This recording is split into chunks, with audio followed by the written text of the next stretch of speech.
You can use matrices to solve a system of equations as well. So if we have a 3 equation system here with 3 variables, you can write it as an augmented matrix. So an augmented matrix just takes the coefficients. 3x, you just write 3. Negative 2y, you just write negative 2. Plus z, that means there's a 1 in front of the z, so you just put a 1.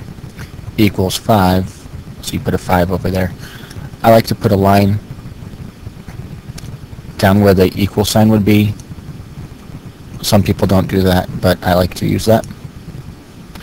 So you write all of the information from your system in augmented matrix, and then we can use that to solve. And mostly at this stage it's just less writing, because you don't have to write all the x's, y's, and z's.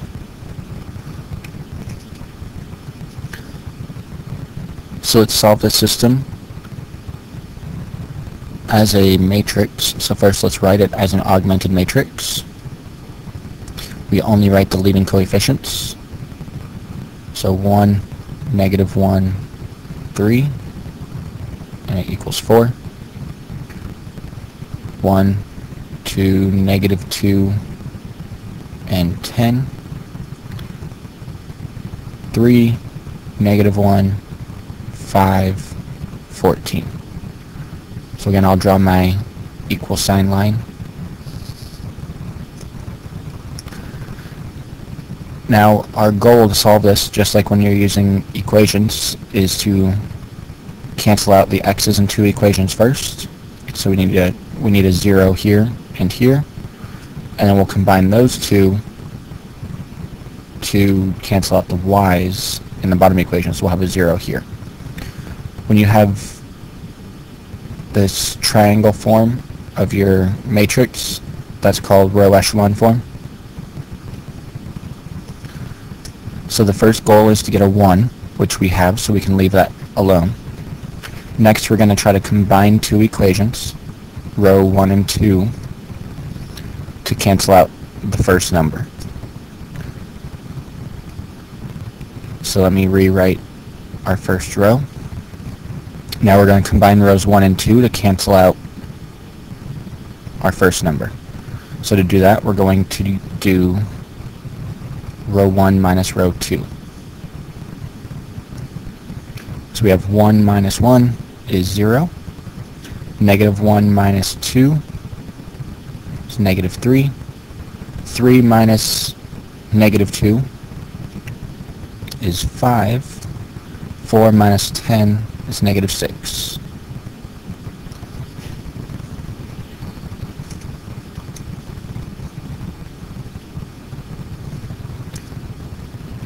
Now we're going to do a similar thing to cancel out the x term basically from our third row. We're going to do row 3 minus 3 times row 1. Row 3 minus 3 times row 1. So if we multiply negative 3 to row 1, we get negative 3, 3, negative 9, negative 12.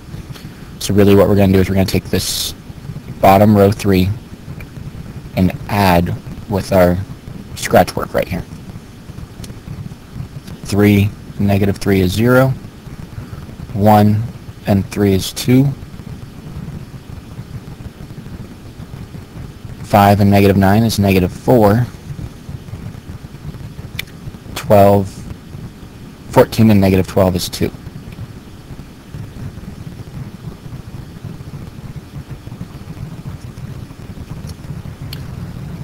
So now that we've canceled out the x's there, we're going to combine our 2 new equations, 2 new rows, to cancel out the second number, the y term.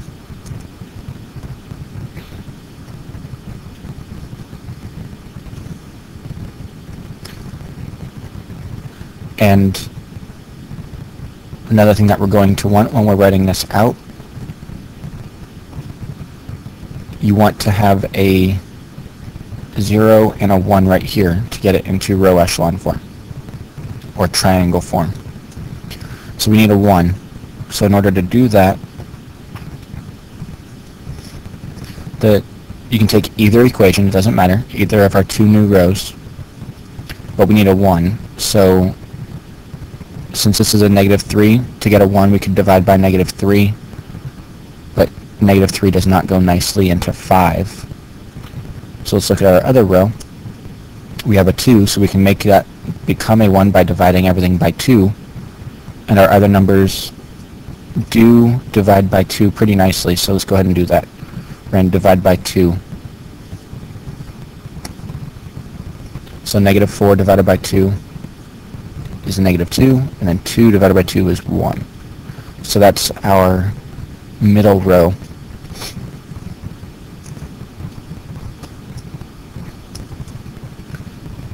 We still need to combine these two rows though. I was just doing kind of two steps at once. We do need to combine these two rows to cancel out our second number, the y term. So to do that, we need a common multiple. So between 3 and 2, we need them to both become 6's. So we need to multiply row 2 by 2 and multiply row 3 by 3.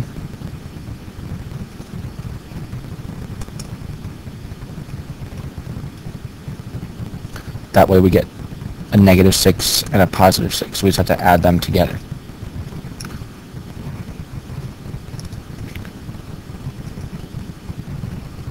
So you can do some scratch work. Multiply by 2, and you would get -0, -6, 10, -12. And when you multiply by 3, we get 0, 6, -4 times 3 is -12. 2 times 3 is 6. So we need to combine these two rows to cancel out the y term, the second number.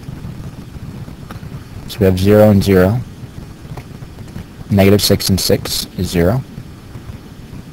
10 minus 12 is -2. -12 and 6 is -6.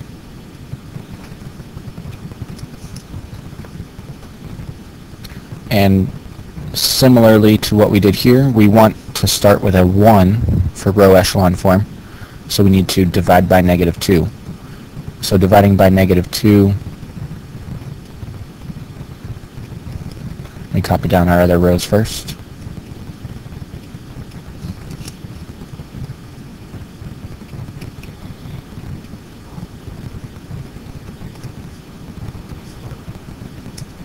Dividing by -2, we get 1, and -6 divided by -2 is 3. So now we have row echelon form. We have 1s going in descending pattern and 0s below them. That's row echelon form. So from here you can use back substitution, because this tells us that z equals 3. Plug that in, we would get y minus 2 times 3 equals 1, so that's y minus 6 equals 1. Add 6, we get y equals 7. And then substitute y and z into our top row. That'll be x minus y, which is 7, plus 3 times z, which is 3, equals 4. 3 times 3 is 9, minus 7 is 2, so we need to subtract 2, we get x equals 2. So our solution would be 2, 7, 3.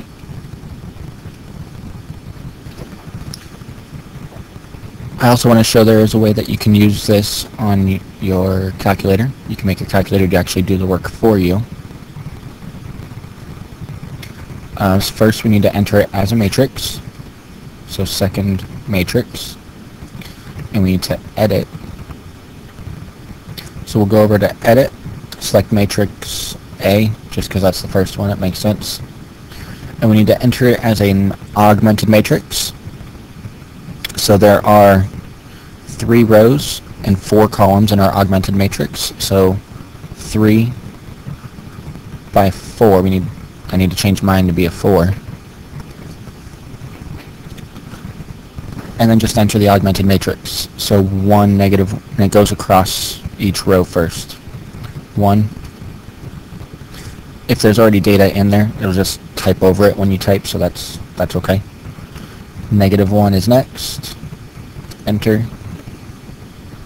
3. And 4. Row 2 is 1, 2, enter, -2, enter, 10.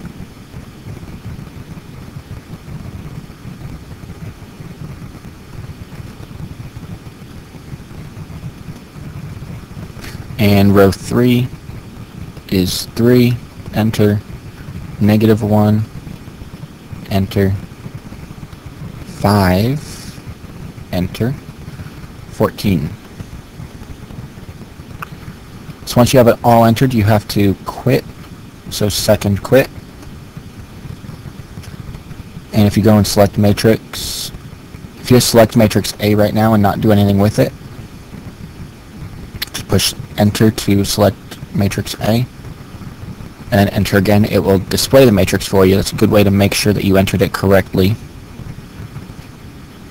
because that would be an easy way to make a mistake. After you do that, if you go back to matrix and go to the right one menu, one tab, and if you scroll down, you'll see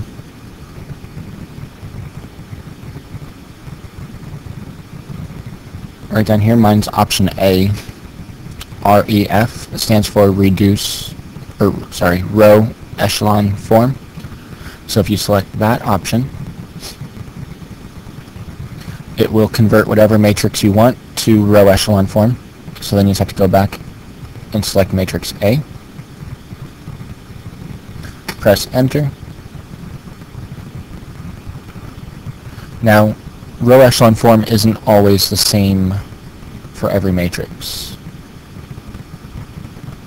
So since this has decimals, you can get rid of the decimals by just pushing the math option and going option 1 for fraction. It'll display them as fractions instead of decimals.